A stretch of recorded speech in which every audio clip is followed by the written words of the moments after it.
For General Electric, here is Ronald Reagan. Good evening.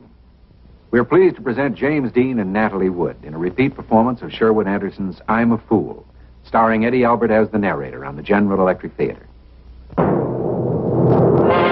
In research, in engineering, in manufacturing skill, in the values that bring a better, more satisfying life at General Electric. Progress is our most important product. In a moment, in answer to a great many requests, we'll present a film of a fine performance by James Dean in a General Electric Theater play. It was a performance that helped attract nationwide attention to his talent, and we present it as one of the landmarks in his progress toward the great roles of his brief career. Those of us who worked with Jimmy Dean carry an image of his intense struggle for a goal beyond himself. And curiously enough, that's the story of the boy he portrays tonight. Eddie Albert is the narrator, Natalie Wood the girl, in Sherwood Anderson's I'm a Fool. It was a hard jolt for me, one of the most bitterest I ever had to face, and it came about through my own foolishness, too. Even now, when let's see, what am I, 20 years older? Yeah, and still hanging around racetracks and horses.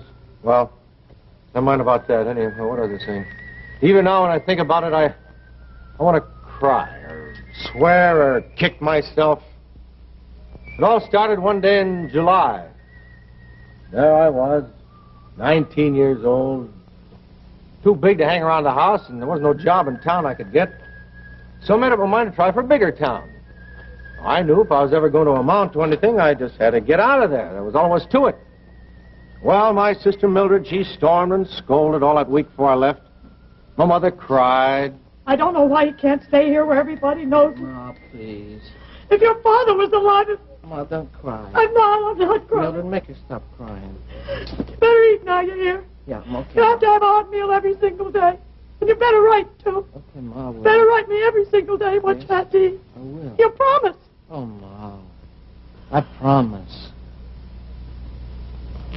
He won't write. I will so. Ma, I'll write you every single day. Honest, I will. Well, this is it. And remember one thing. Yes, Ma. Clothes make the man. Put up a good front. The world is yours. I'm going to remember that. I really am. Well. Bye, Ma. Goodbye, son. Bye, Mildred. Wait a minute. You better take this. But be careful how you spend it. Well, I don't think I'm going to need it, Mildred, honestly. Well, I don't want to have to worry all night if you got something to eat. Son, just promise me one thing. Just promise me you won't get mixed up in no way with no sneaky people. Oh, Ma. Ma, no, I will. So I promised, didn't I? I gotta go. It's getting dark. Goodbye, Ma. Goodbye, son.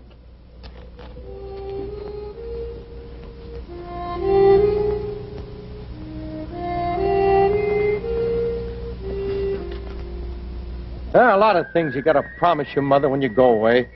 And a lot of things you got to keep from telling her, too. Like, I knew if I told her where I was going, she'd worry from now till next Christmas, maybe even longer. Because I knew the first place I was going to go to the minute I got to Sandusky was to the racetrack.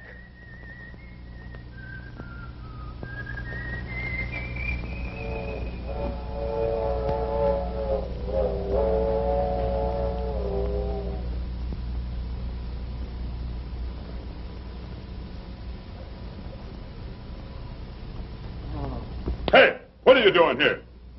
Nothing. I was just... Well, I don't know. Well, don't you know better than go fooling around here? Well, I didn't do nothing. I was just walking, that's That's all. a good way to get yourself shot, boy. I just got in town. I was looking for work. I thought maybe I could find This time some. of night? I just got off the train there. Well, you better get out of here. I can tell you that right now. I didn't mean nothing. Honest, I didn't. I just wondered maybe if I might get All right. What kind of work you looking for? I want to be a swipe. You know anything about horses? Well, sure. What? Oh, well, they, sometimes, well, I don't know. How you expect to get yourself a job around horses if you don't know nothing about them? Well, I guess I don't know too much about them, but, well, I like horses. In fact, I really love them. And I just figured if I could get some work, I thought, then I could learn. I could learn right offhand. I could... Well, what I thought was that maybe you could help me. Maybe you could tell me where I could find some. Yeah, you don't look none too strong, and that's the truth. You can't be too bright or you'd never want to be a swipe in the first place. Now, tell me, you know what a swipe does? He just cleans things up and, well, just helps around and all that sort of thing, I guess. Guess you don't even have a place to sleep tonight, do you? Well, see, I figured that I'd just, you know... Kind of what? Do you know I can just sleep just about any place? I can. I don't even care. Now, I was going to sleep in them grandstands over there. On them hardboards? Why, you're the craziest boy I ever seen in my life. Now, look at that. All this talking's got her nervous. I told you got to keep it quiet around horses, boy. They got nerves like a young girl. Didn't I tell you that? Well, yeah. Well, no. No, you didn't tell me nothing. Well, I should have. Go on in there and get some sleep on that hay. I got to tell you everything. Now, we get up early in the morning around here, and I don't want to have nobody poking around all day with his eyes half closed. Well, go on, boy, if you're going. Thanks. Thanks an awful lot.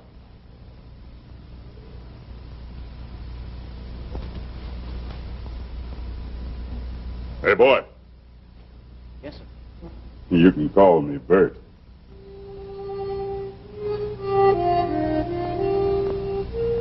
You know, sometimes I think that boys who was brought up regular, you know, in houses, and never had a fine friend like Bert, well, they go to high schools and colleges, that's true, but they've never come walking down in front of a grandstand. You know what I mean? Oh, what's the use of talking? Such fellas just don't know nothing at all. Well, of course, they had no opportunity. I did. Old Bert got me a job and everything. I guess you kind of like me. I don't know why. But, well, never mind that. Anyway, I had this job. And that was fine, and I spent all my spare time with Bert, and he taught me lots of things. But the best of all was the times that Bert and me would hitch up a horse to a cart, you know. We'd go riding out in the country slow and steady like, oh, that was fun. Fun. Just riding along and singing, you know. Well, one day, I guess it was October, we was riding along like we always did, and I seen this girl. I guess that was about the beginning of my downfall.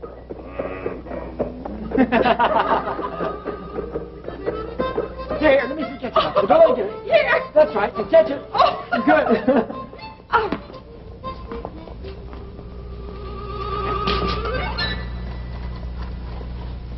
Thank you very much. I hope you haven't ruined your trousers. No, you couldn't ruin them. They're too old. Oh, well, here's something. No.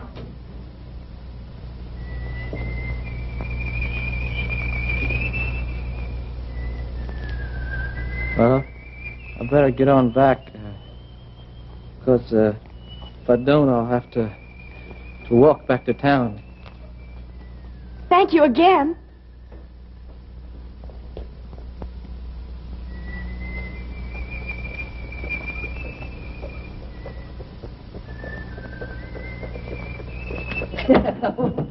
Yeah, keep it up, boy. You're going to break your fool neck. Oh, my darling, that'll be great. What'd you say? What kind of way is that to ride a cart? You're riding, sit up and ride right. You're going to stare your eyes out, get off the cart and stare. I bet they're just about my age, too. Fancy clothes are playing ball in, for heaven's sake. Keep it up, boy. You're just asking for trouble. I bet that's kind of go to college and all. Sure don't seem stuck on themselves, though. You know that? Yeah, I've seen many a boy get himself burned on that candle. Gets around a racetrack, wins himself $1 or $2, and first thing you know, he's trying to be 2 or 3 other things. You better learn this, boy.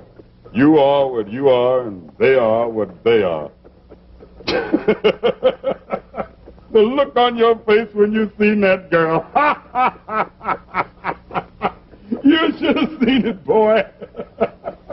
Bert, I don't want you to call me boy no more.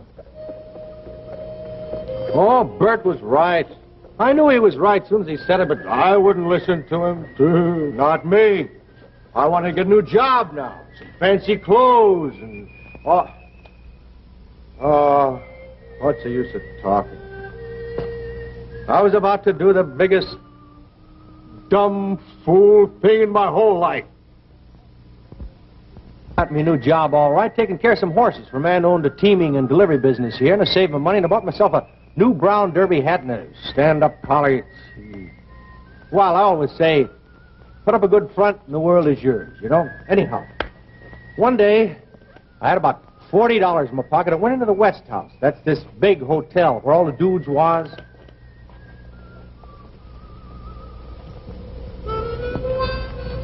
Give me about 3 of them 25-cent cigars.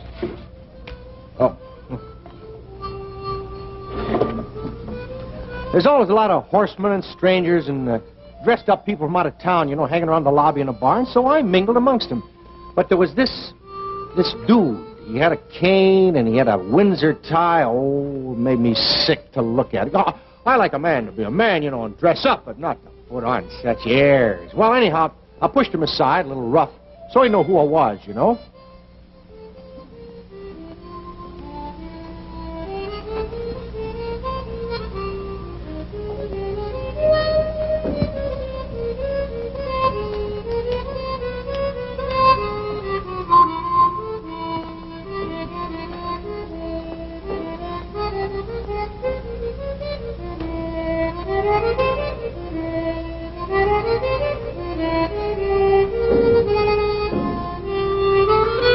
And I had me a drink of whiskey.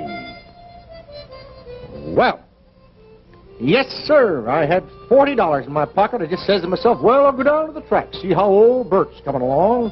Because I hadn't seen him since the day of that ride. You really want to know the truth? Hi, Bert. Hello. How you been? Fine. Gee, I haven't seen you in long time. You look good. Hey, is that old Bob French over there? Yeah, I guess so. Is he running the horse today? Mm-hmm. Think he's out to win? Hard to say. You know, when I was swiping a horse, I didn't care much for that, but now I'd like to know I had a horse that had a lot of speed, and boy, he could just get out there when you wanted him to. You a betting man now? Nah. You know, just for fun. That horse is owned by Mr. Mathers down at Marietta, Ohio. Mr. Mathers? Mm-hmm. I know him, yeah. Yeah, I know you do. He got all that money. Owns that big swell place up in, down there in the middle of town. Is that the one? Well, you didn't forget everything. Well, no. Bert, I didn't forget nothing. It's just that well, you know. You want one? I ain't mad at you or nothing, Bert. Yeah, well, you just put some money on this horse. Now you're a betting man. The name is About Ben Ahem. Bob French is going to win it today. Yeah. Now, don't bet a cent on this first heat, because he'll go like an oxen hitched to a plow. But when the first heat's over, you just go right down and lay on your pile. Bert, you're not going to be mad at me, are you? Mad? Yeah. I'm not mad. I wish you luck.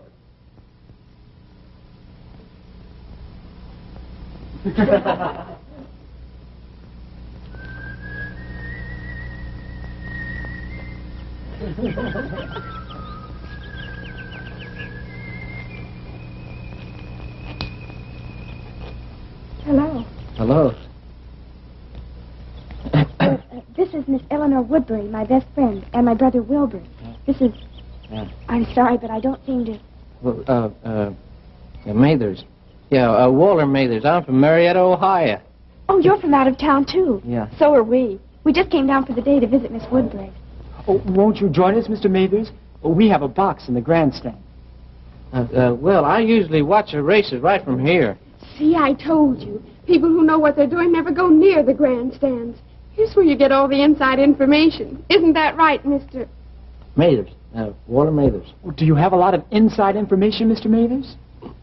Well, I guess you would say a lot of information. Yeah. I'm afraid we don't have any information. In fact, none of us have ever been to the track before. Well, in this next race, there's this horse. About Ben of him. He's, well, if I were you folks, I wouldn't put a cent on him in this first heat, because he's probably going to run like a oxen hitched to a plow. Yeah. Well, anyway, after this heat's over, though, I'd get right down there, and I'd lay on my pile. I don't know what come over me.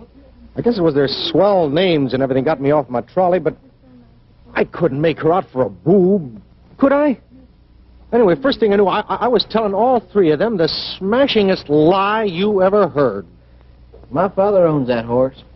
Yes, sir. He just lets him out to Bob French for racing purposes.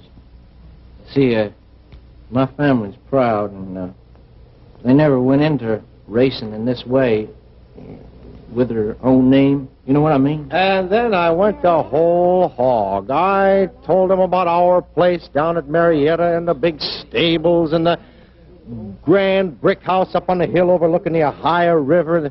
Well, I knew enough not to do it in no bragging way, you understand. What I did was to start things off and then let them drag the rest of it out of me. Oh, I told them my father had suspected maybe this Bob French wasn't on the square, you understand, and he had sent me down from Sandusky on the sly to find out what I could.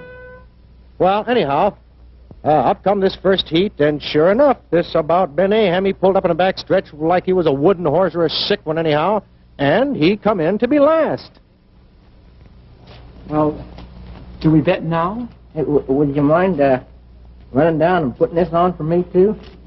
I don't want to go down there because I figure I don't want Bob French to see me. Oh, sure. I want to bet some of my money, too. Well, I wouldn't put on too much because this Bob French, he's, you know, I wouldn't trust him too much. Well, if you're going to bet, Walter. Walter, that was a laugh.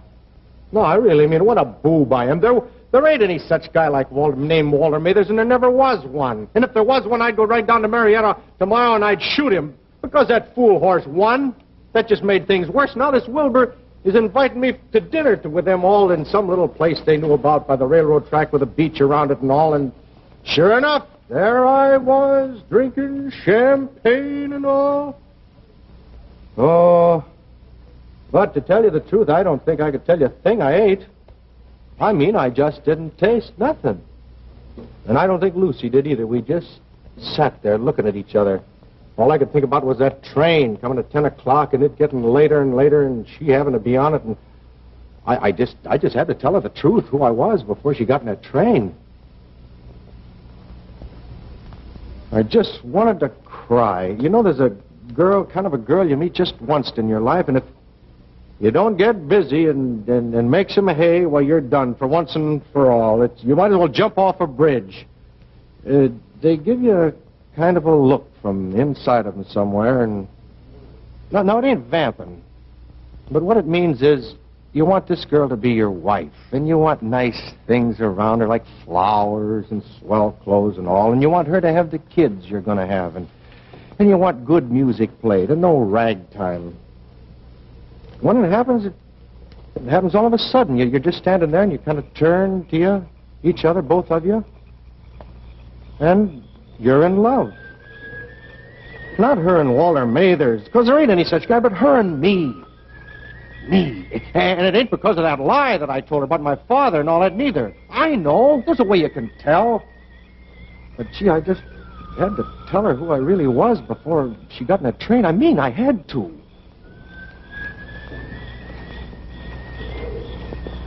I wish I didn't have to go back. I wish that train would never come. Yeah. Honest. I mean it. I mean it too, Lucy. I don't know when I'll be coming back here. When I'll ever get to see you again. Lucy, there's something that I've got to tell you. I wish that train would break down in the middle of the tracks and stay there 100 years. I'll just miss it, that's what. Well, I'll pretend I didn't hear it come in. well, it's not right for you to miss it. It might be right for some girls, but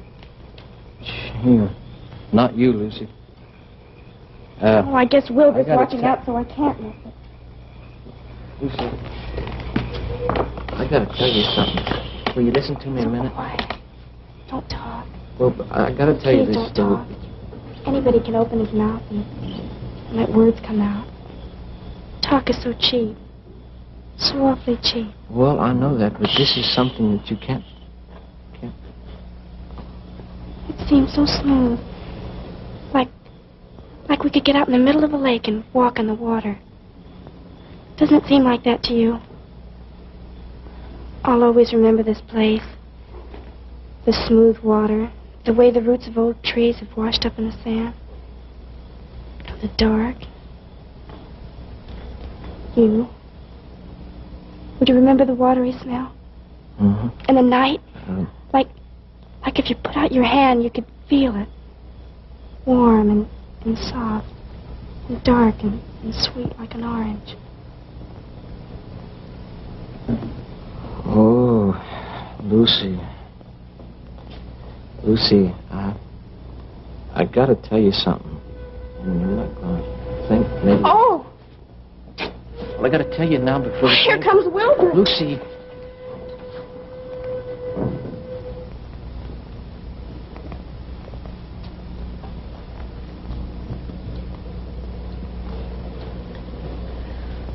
Oh, Lucy.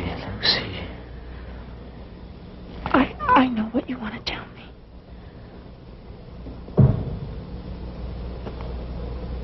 You do? You want to tell me you love me, don't you? Isn't that it? Well, yes, I do, but... And I love you, Walter. I'll always love you. Well, Lucy... We're going to have to hurry. We'll have to run. Lucy, please, we have to run.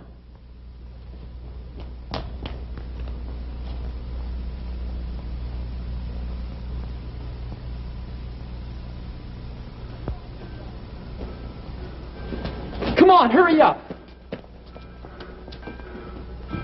It won't be long because you're right. Then I'll write you. I don't know where to write, Lucy. I don't know where to write to. Well, I know where. I'll write. Walter Mathers, Marietta, Ohio. But, Lucy, I'm not Walter.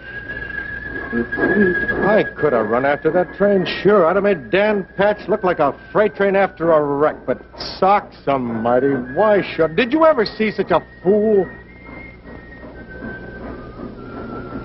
Well, how could I tell her? I got a chance like a hay barn fire, I have.